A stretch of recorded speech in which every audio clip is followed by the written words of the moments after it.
Do you get heads up notice about that, playing on different days, every day but Tuesday? And then what's your reaction to it? I don't. They don't ask me.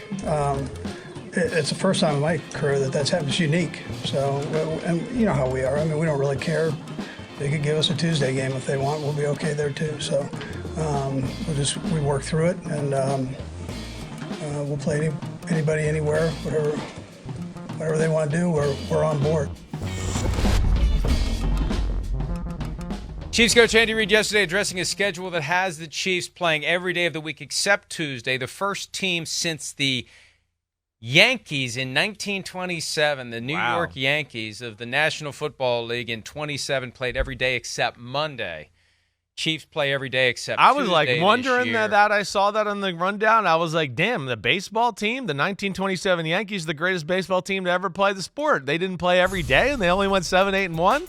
I didn't even put that together. It was the football Yankees. It is wild how, teams had no qualms about stealing the nicknames from their baseball counterparts back then. I guess when football was trying to legitimize itself, maybe that was the plan. Maybe we'll confuse someone into thinking they're buying tickets for the baseball game. Or is it and unification they'll show up of and realize city? it's I don't football. know. You're right. I don't know what it is either. You're right. It is interesting that way, but, as far as the Giants are concerned, the football team won in the Battle of New York. That's for sure. The Pittsburgh Steelers eventually were the Pittsburgh Pirates along that same line. I believe that's right. I have to go refresh my memory on that. Okay, but Mike, go ahead. Don't you think their schedule tough, the days of the week, like you talked about. I mean, for me, for this part of it, Kansas City relishes this crap. Yes, they're already going this is bullets in the holster here already. They're like, oh my gosh, the league's trying to screw us over. They don't want us to be as good. Let's show them. And we're going to show them every day of the week and, be the first team to do that. I don't think they're going to back down or make any excuses of this at all. They are going to be like, eat it, league, for trying to make it tough. We're still here. We're the Chiefs.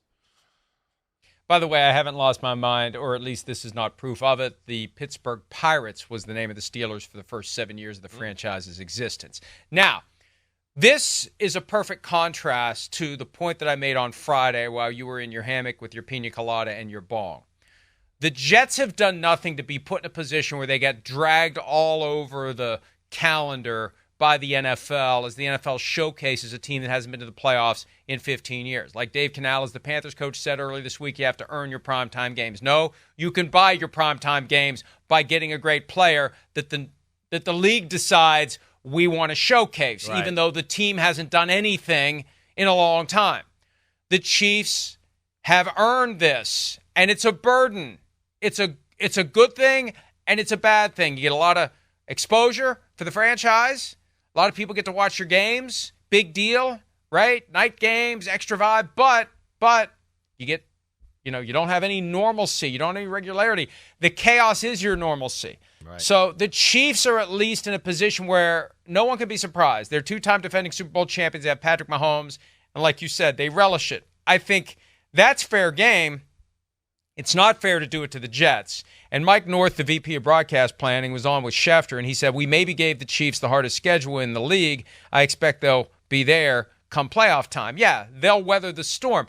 I just have, when the draft is determined by how you did, when your opponents are determined in part by how you did, this idea that they're up in this ivory tower, moving teams around on a chessboard and playing games with, we're really sticking it to this team.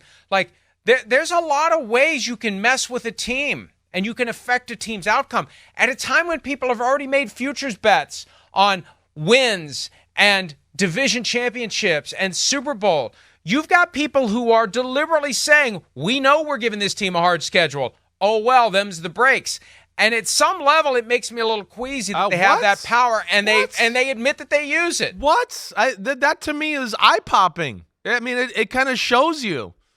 Hey, it almost makes me feel, it makes me feel like they're working against the Chiefs and the great thing of the league here. Wait, we don't like this. They're dominated. Let's make it a little harder.